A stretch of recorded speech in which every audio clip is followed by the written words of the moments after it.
Well, we hit a major bump in the road when it comes to the Activision Blizzard deal. An outright blockage by the UK and the US regulators threw a major wrench in the plans of Phil Spencer and Microsoft. But find out why. Up next.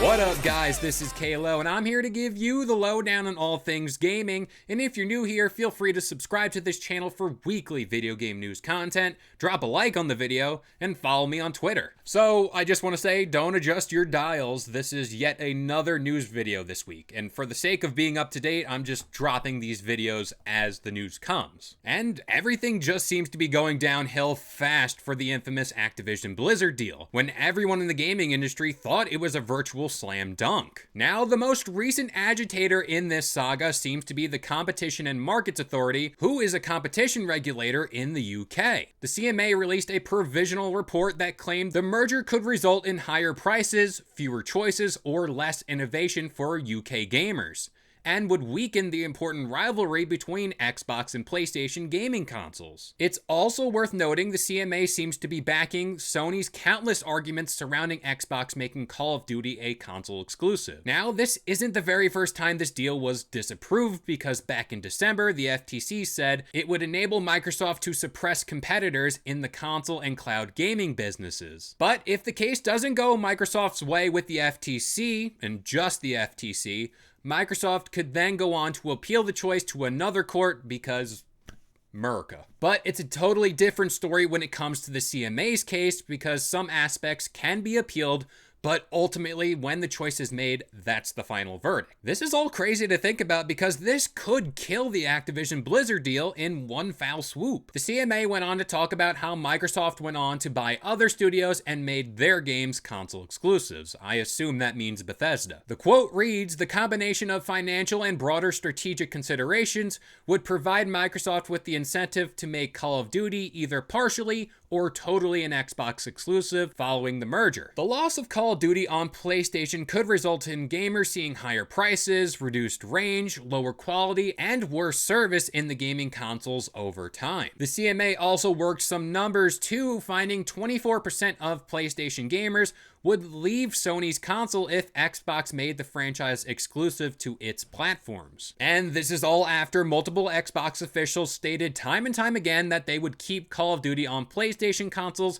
for years to come, even on the Switch. Microsoft's corporate VP Rima Alier stated, "Commitment to grant long-term 100% equal access to Call of Duty to Sony, Nintendo, Steam, and others preserves the deal's benefits to gamers and developers and increases competition in the market." But as I stated in many other videos I've done surrounding this deal, Sony's higher-ups called Microsoft's offer for content piety for the next 10 years inadequate on many levels. But to kind of put people at ease, this is just the provisional report. This isn't the final report from the CMA. Microsoft and Activision will both get a chance to respond in writing before the CMA makes its final choice in April. But some good news is the CMA released yet another report saying they would approve the deal if Microsoft does a few things, like splitting parts of the company into separate businesses. That part of the proposal was more focused on Activision, meaning when the deal goes through, Activision will function separately from Microsoft along with Blizzard Entertainment. This could turn Microsoft off from the deal, since those two entities were the whole reason why they purchased the company. The CMA also gave their take on that whole content parity ordeal, suggesting Xbox makes Call of Duty and other games available on other platforms,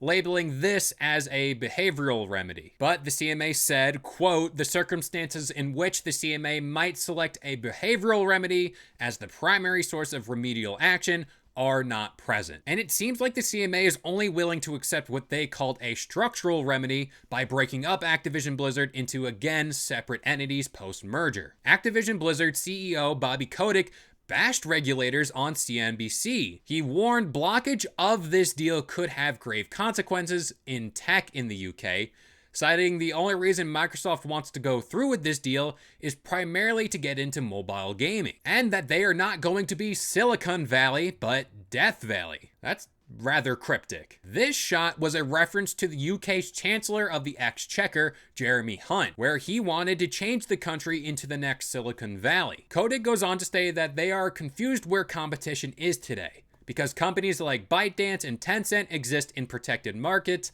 aka China. Kotick also took a shot at Sony, saying, ordinarily we would be talking to them about the future and new opportunities together for a partnership, and they just haven't been returning our phone calls. And so I don't think we're as valuable as maybe they've represented to regulators that we are. To wrap things up on this end, Wedbush's Nick McKay and Michael Pachter see the provisional finding as a signal the UK knows it has a losing legal argument, and they expect the deal to close by mid-May. They both go on to state that they think Microsoft will eventually agree to some terms as far as concessions go, like keeping Call of Duty multi-platform for many years. Are we just going to avoid the fact that many people from Microsoft have been saying this repeatedly? But with all that legal mumbo jumbo out of the way, I'm going to pass this question off to you guys. What are your thoughts on all the newest legal developments around this case, and what are some concessions you think Microsoft will do to get this deal done?